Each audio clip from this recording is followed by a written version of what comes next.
Science किसी भी exams के लिए बहुत ही ज़्यादा इम्पोर्टेंस रहने वाला पार्ट्स होता है। इस पार्ट से लगभग हर एक एग्ज़ाम्स में क्वेश्चन पूछे जाते हैं और इस वीडियो में आपके लिए लेकर आया हूँ साइंस से संबंधित मोस्ट इम्पोर्टेंट क्वेश्चन जो कि आने वाले एग्ज़ाम्स के लिए बहुत ही ज़्यादा इम्पोर्टेंस रहने वाले हैं। और फ्रेंड्स, इस वीडियो में मैंने वन लाइनर्स क्वेश्चन लिए हैं जो कि मैं करवाने वाला हूँ और मैं इसे थोड़ा स्पीड में करवाऊँगा ताकि वीडियो ज़्यादा लंबा ना हो और क्वेश्चन भी ज़्यादा कवर हो जाए। शुरू करते हैं फर्स्ट क्वेश्चन से।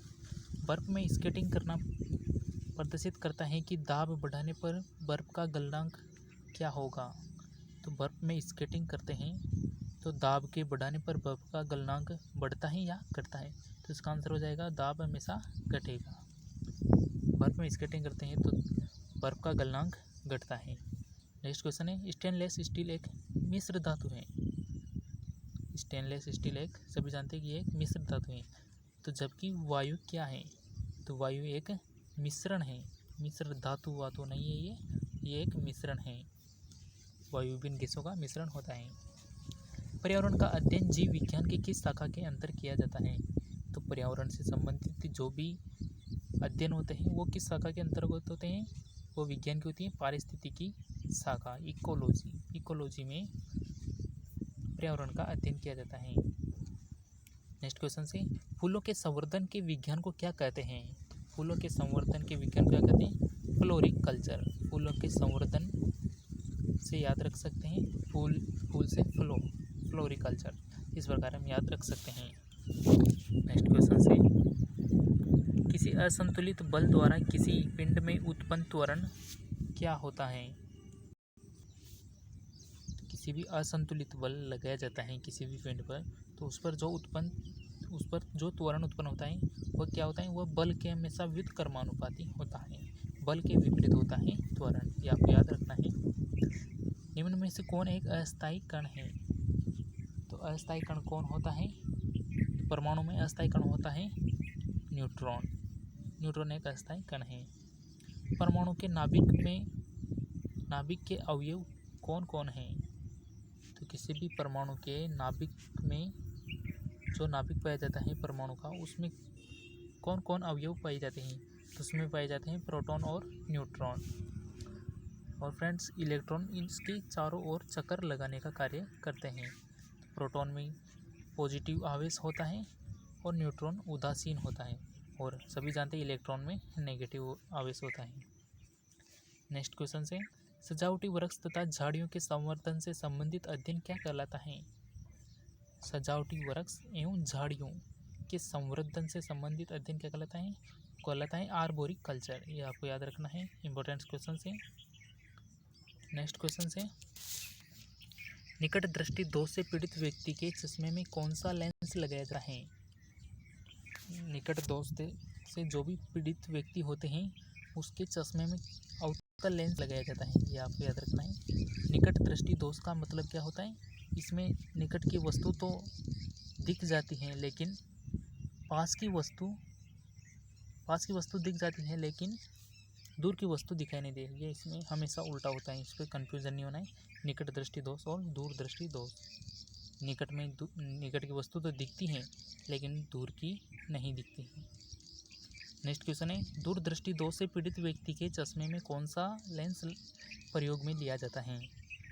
तो दूर दोष से जो भी पीड़ित व्यक्ति होते हैं उसके चश्मे में उत्तल लेंस का प्रयोग किया जाता है। इसको इस प्रकार याद रख सकते हैं कि उत्तल में 3 वर्ड्स हैं। कितने, 3 वर्ड्स, और अवतल में 4 हैं, और यहाँ पर निकट में 3, दूर में 2। तो कम वाले में कम लगा सकते हैं और ज़्यादा वाले में ज़्यादा लगा सकते हैं। न्यूटन की गति के तीसरे नियम के अनुसार क्रिया तथा प्रतिक्रिया के संबंध बल में क्या अंतर होता है। तो न्यूटन का जो तीसरा नियम होता है, गति का तीसरा नियम, उसमें वो हमेशा भिन्न भिन्न वस्तुओं पर लगे होना चाहिए। इसी प्रकार वो क्रिया करता है, क्रिया और प्रतिक्रिया करता है।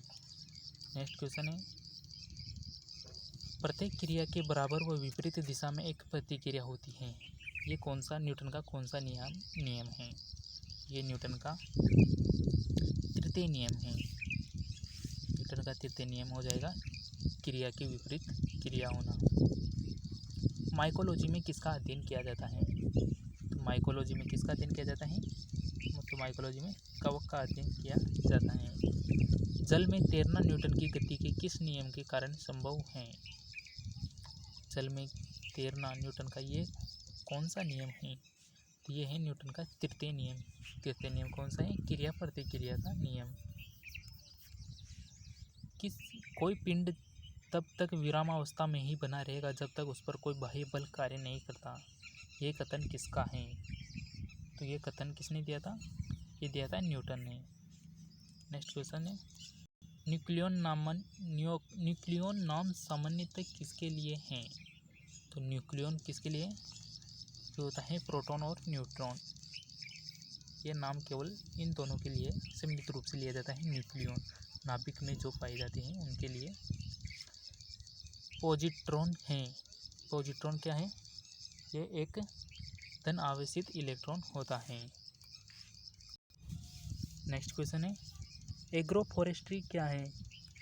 एग्रो फॉरेस्ट्री है कृषि के साथ साथ उसी भूमि पर काष्ठीय बारहमासी वृक्ष लगाना एग्रो फॉरेस्ट्री है।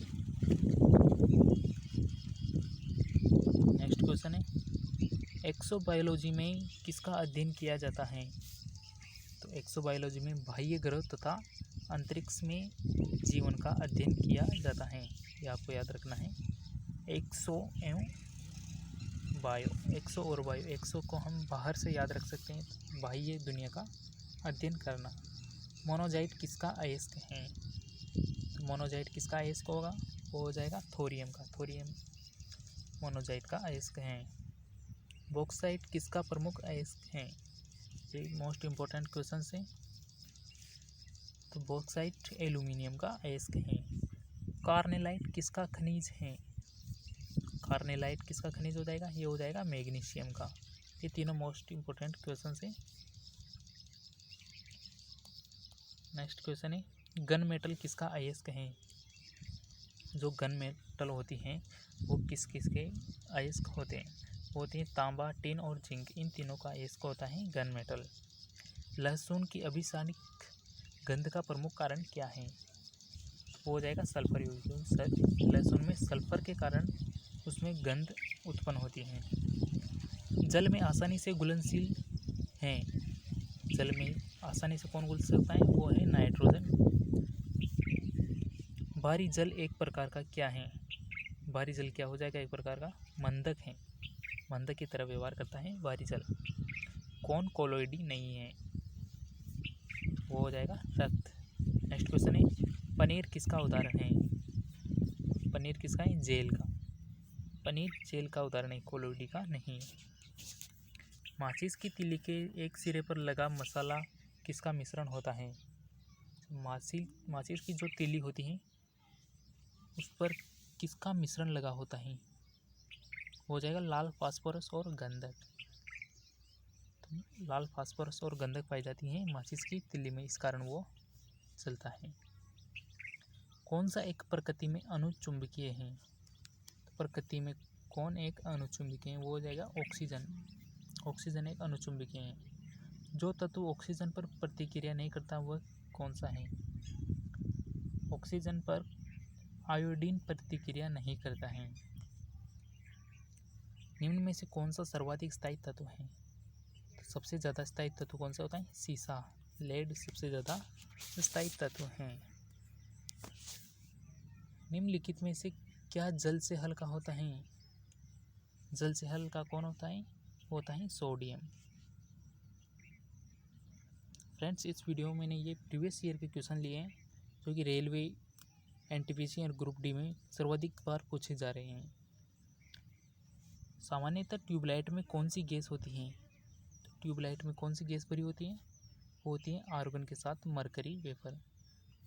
सामान्यतः सर्वाधिक मात्रा में तो ऑर्गन होती हैं और कुछ मात्रा में मरकरी भी भरी होती हैं। एडवर्ड जेनर ने किस रोग से संबंधित खोज की थी? एडवर्ड जेनर है, उसने किसकी खोज की थी? वो चेचक के टीके की खोज की थी। चेचक के टीके की खोज नहीं, एडवर्ड जेनर ने, आपको याद रखना है। मानव में गुर्दे का रोग किसके प्रदूषण से होता है? तो मानव में जो किडनी खराब होती है वो किससे संबंधित होते हैं? कैडमियम से। कैडमियम की मात्रा ज़्यादा होने के कारण किडनी खराब होती है। नेक्स्ट क्वेश्चन है, बीसीजी का टीका निम्न में से किस बीमारी से बचाव के लिए जाता है? तो बीसीजी का टीका होता है वो क्षय रोग, टीबी से बचने के लिए बीसीजी का टीका लगाया जाता है। प्रकाश संश्लेषण के दौरान पैदा होने वाली ऑक्सीजन का स्रोत क्या होता है? जो प्रकाश संश्लेषण की क्रिया होती है पौधों में, उसमें ऑक्सीजन का स्रोत कहाँ से प्राप्त किया जाता है? पौधे के द्वारा भोजन बनाने के रूप में। तो वो ऑक्सीजन कहाँ से ग्रहण करते हैं? जल के माध्यम से ऑक्सीजन ग्रहण करते हैं। पौधे का कौन सा भाग श्वसन करता है? तो पौधे का श्वसन करने वाला भाग कौन सा हो जाएगा? पत्ती। पत्ती भोजन बनाने का कार्य भी करती है और श्वसन भी करती है। कच्चे फलों को कृत्रिम रूप से पकाने के लिए किस गैस का प्रयोग किया जाता है? तो वो हो जाएगा एसिटिलीन गैस। एसिटिलीन गैस कृत्रिम रूप से फलों को पकाने के लिए जाती है। वृक्षों की आयु किस प्रकार निर्धारित की जाती है? जो कि वृक्षों की आयु ज्ञात की जाती है वो किस प्रकार करते हैं? वो होते हैं वार्षिक वलयों की संख्या के आधार पर। जो पौधे के वलय होते हैं उनकी संख्या के आधार पर उसकी आयु ज्ञात की जाती है। नेत्रदान में दाता की आंख का कौन सा भाग उपयोग में लिया जाता है? जो भी आय डोनेट करते हैं उसमें कौन सा भाग यूज में लिया जाता है? वो केवल रेटिना वाला पार्ट यूज में लिया जाता है। साधारण मानव में गुणसूत्रों की संख्या कितनी होती है? एक मनुष्य में गुणसूत्र की संख्या होती है 46। 23 जोड़ी गुणसूत्र पाए जाते हैं। मानव शरीर के किस अंग की हड्डी सबसे लंबी होती है? तो मानव शरीर का कौन सा अंग है जिसकी हड्डी सबसे लंबी होती है? वो होती है उरु या जांघ की हड्डी, जिसे फीमर कहते हैं। ये शरीर की सबसे लंबी हड्डी होती है। गाय और भैंस के थनों में दूध उतारने के लिए किस हार्मोन की सुई लगाई जाती है? ये इम्पोर्टेंट क्वेश्चन रहने वाले होते हैं। गाय और भैंस में दूध उतारने के लिए कौन से हार्मोन की सुई लगाई जाती है? वो हार्मोन है ऑक्सीटोसिन। ऑक्सीटोसिन का इंजेक्शन डॉक्टर्स के द्वारा लगाया जाता है। परकनली शिशु के संबंध में कौन सा कथन सत्य है? परकनली शिशु के संबंध में कथन है, शिशु का परिवर्धन परकनली के अंदर ही होता है। शिशु का जो भी परिवर्धन होता है वो केवल परकनली के अंदर रखा जाता है। मानव शरीर में पसलियों के कितने जोड़े होते हैं? तो मानव शरीर में पसलियों के कितने जोड़े? 12 जोड़ी। कुल मिलाकर 24 पसलियां पाई जाती हैं शरीर में, 12 जोड़ी।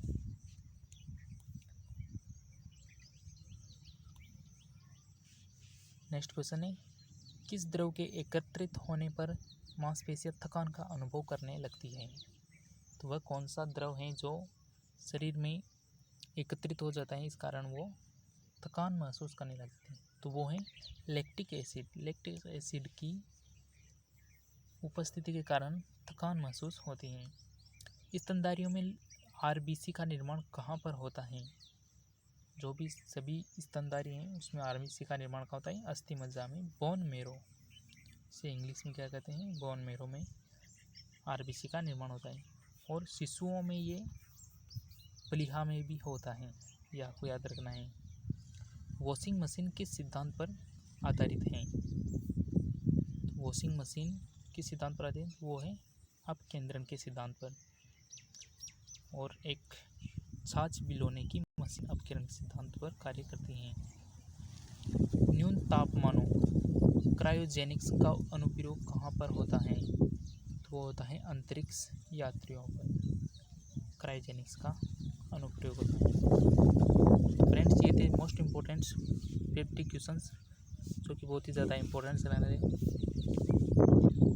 वीडियो अगर अच्छा लगे तो लाइक करें और चैनल को ज़रूर सब्सक्राइब करें। इस वीडियो पर साइंस से संबंधित क्वेश्चंस हर डेली देखने को मिलेंगे।